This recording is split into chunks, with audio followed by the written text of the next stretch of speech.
Assalamualaikum YouTube, salam sejahtera bagi kita semua.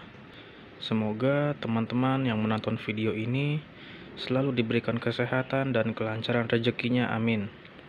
Oke, pada kesempatan pagi hari ini saya akan sharing mengenai panduan perawatan di mobil ya. Sebenarnya untuk panduan perawatannya sendiri sudah tertera jelas di buku manual. Tapi kan yang namanya kita beli mobil ya, kadang kita belinya mobilnya second, atau mungkin bukunya hilang, atau mungkin ada yang bukunya kebawa banjir apa segala macam ya. Oke, kali ini kita menjelaskan mulai dari aki dulu. Nah, untuk aki di sini di mobil ini umumnya ada dua jenis. Yang pertama aki basah ditandai dengan ini, ada tutup-tutupnya. Dan yang kedua aki MF atau biasa kita sebut aki kering, padahal itu bukan aki kering ya. Yang benar adalah aki MF, maintenance free ya. Kalau aki MF dia ini tidak ada tutupnya, dia flat rata begitu aja ya. Nah, kebetulan di depan saya ini adalah tipe basah, jadi kita langsung eksekusi aja. Yang pertama kita cek dulu nih klem aki, pastikan kencang dan bersih. Yang plus juga sama. Nah, ini bersih dan kencang ya. Kalau semisal ada jamur atau ada kotoran, ini bisa disiram air panas dan dibantu sikat gigi. Yang penting ini kencang. Ini bahaya nih kalau sampai kendor ini, karena bisa terjadi percikan ya. Dan juga di kutub plus, kutub positif ini harus tertutup. Kalau tutupnya hilang bisa diganti oleh ban dalam, atau ya intinya ditutup lah ya. Karena dulu kawan saya punya mobil L300, ini plus akinya nih bentrok sama bodi, kena kap mesin sini. Akhirnya konslet, mobilnya kebakar guys, dan itu benar-benar bahaya banget. Lalu yang kedua adalah kita cek level air aki dengan cara dibuka. Di sini kita buka ke 66-nya. Saya hanya mencontohkan satu aja. Kita buka, taruh di tempat yang aman, dan ini bisa kita center. Nah, kita center. Nah, itu kan masih ada airnya tuh. Dikocok-kocok mobilnya ya, digoyang-goyang, masih ada airnya kan. Atau kalau mau bisa juga lihat dari sini, tapi dari sini susah karena kadang ada yang covernya full ketutup, jadi kita enakan lihat dari atas di center kayak gini nih. Tuh kan masih ada airnya tuh ya. Nah, yang penting jangan sampai kering gitu aja sih. Kalau sampai kering dan akinya keburu tekor, dijamin itu selnya udah keburu rusak, jadi harus ganti aki baru lagi. Tapi jangan terlalu penuh juga. Kalau terlalu penuh, efeknya pas mesin panas dia akan luber. Nah, ini contohnya kepenuhan nih. Ini saya pulang dari bengkel resmi, diisi kepenuhan begini nih ya, anak-anak magang semua yang kerjain tuh. Ini udah saya kurangin sedikit ya. Itu kan ada kayak plastik tuh. Nah, ada kayak plastik ya, itu jangan melebihi dari tanda plastik itu, di bawahnya tanda lancip itu ya. Oke, sekarang kita ke air wiper ya. Oke, yang kedua adalah air wiper. Nah, ini ada tandanya nih ya, seperti air mancur. Ini juga gampang ya, kita tinggal buka. Ini kita lihat. Nah, kalau ini penuh nggak masalah ya.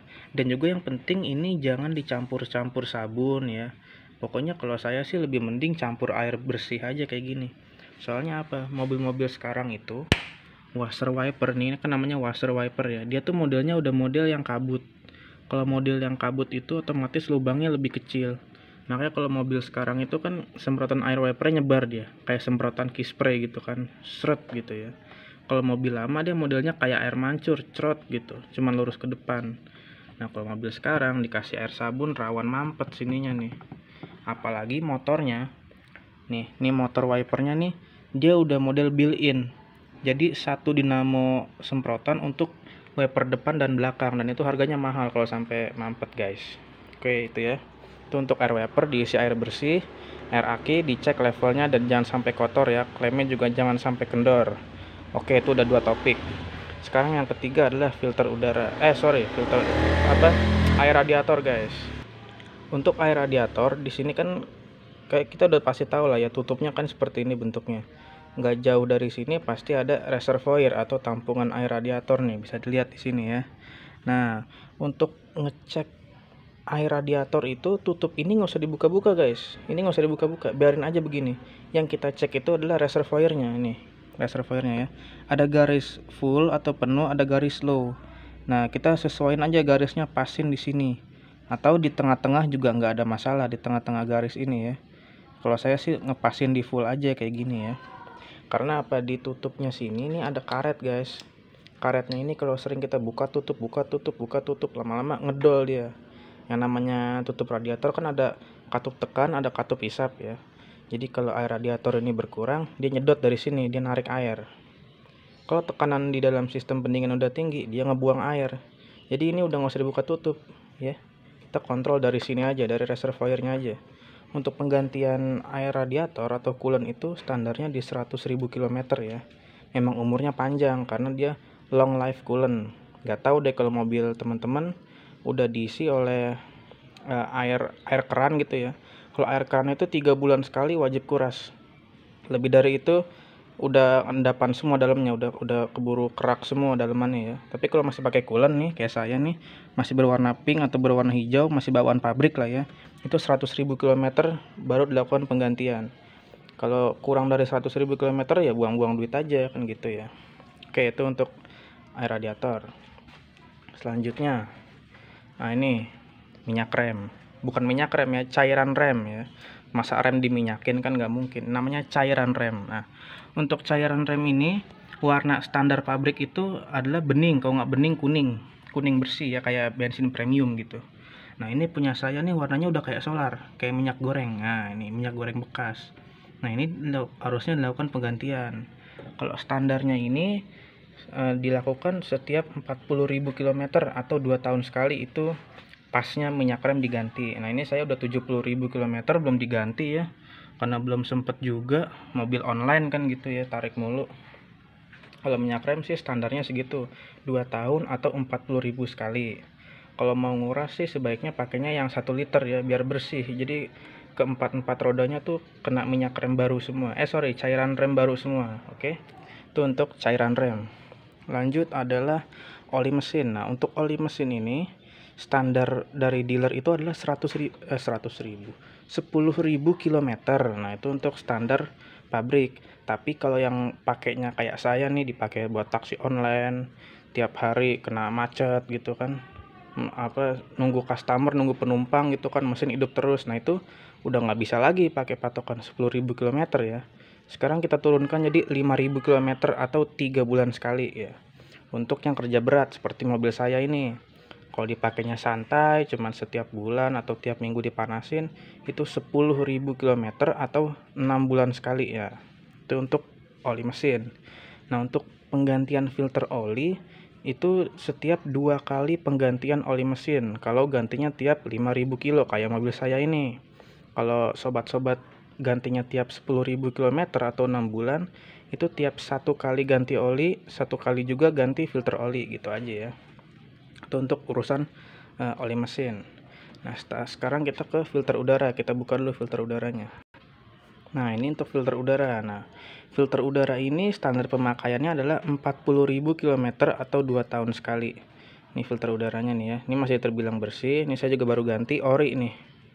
Mana bacaannya ya, nih sebentar, nggak kelihatan nih ori ya, Toyota ya, Denso. Ini saya beli ori sekitar 85.000 ya untuk mobil Calya Sigra ini ya. Nah ini standarnya adalah 2 tahun sekali atau 40.000 km. Ini untuk filter udara.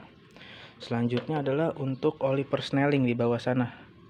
Nah untuk oli persneling ini standarnya adalah 20.000 km atau 1 tahun sekali. Sebenarnya sih di buku panduan itu penggantiannya di tiap 40.000, tapi kalau saya sih enggak deh, kelamaan soalnya. Apalagi kan transmisi bagiannya mahal-mahal ya, partnya mahal-mahal. Kita mundurin aja jadi 20.000 km atau 1 tahun sekali ya.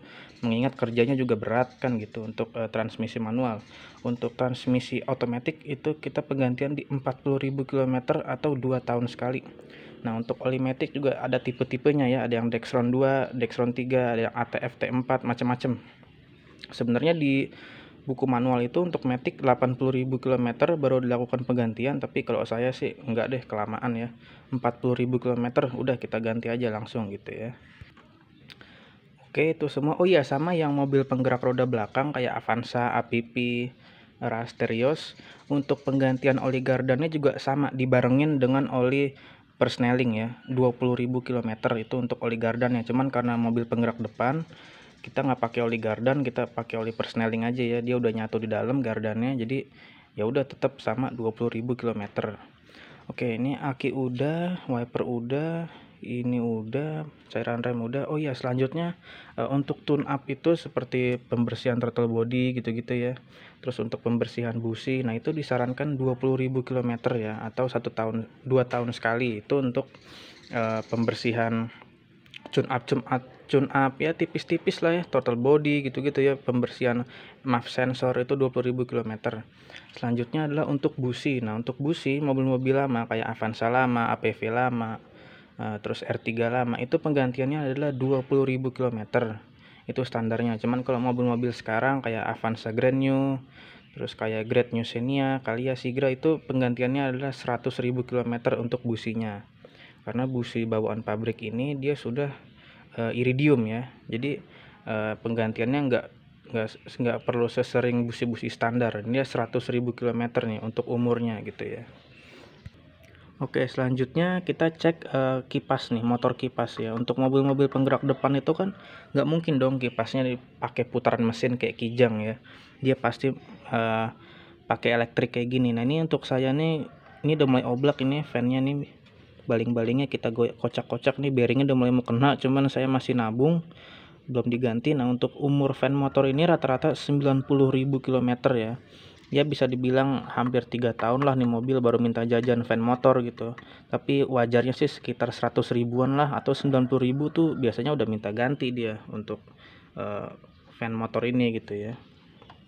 Oke, untuk ini di ruang mesin saya rasa udah semua, tinggal kita lari ke filter kabin ya. Oke, lalu yang terakhir adalah filter kabin atau filter AC.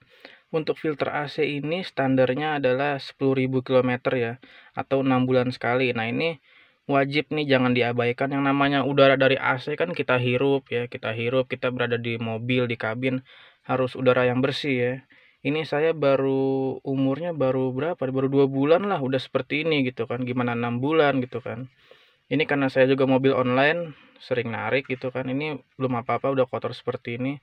Nah, ini kalau bisa dilakukan penggantian ya. Untuk harganya macam-macam. Ini saya pakai merek Denso, harganya sekitar 50.000. Kalau yang ori itu sekitar 85.000 untuk mobil ini sejenisnya ya, Avanza, Xenia, Rush, Terios gitu, Grand Max, Luxio, sama seperti ini filternya ya. Oke, mungkin segitu dulu untuk pembahasan panduan perawatan. Silakan klik like dan subscribe bagi yang belum. Kalau mau yang ditanya langsung aja komen-komen di bawah. Sekian, apabila ada kesalahan pengambilan gambar, kata-kata, mohon dimaafkan. Wabillahi taufiq wal hidayah. Wassalamualaikum warahmatullahi wabarakatuh. Salam sehat, jangan lupa ngopi.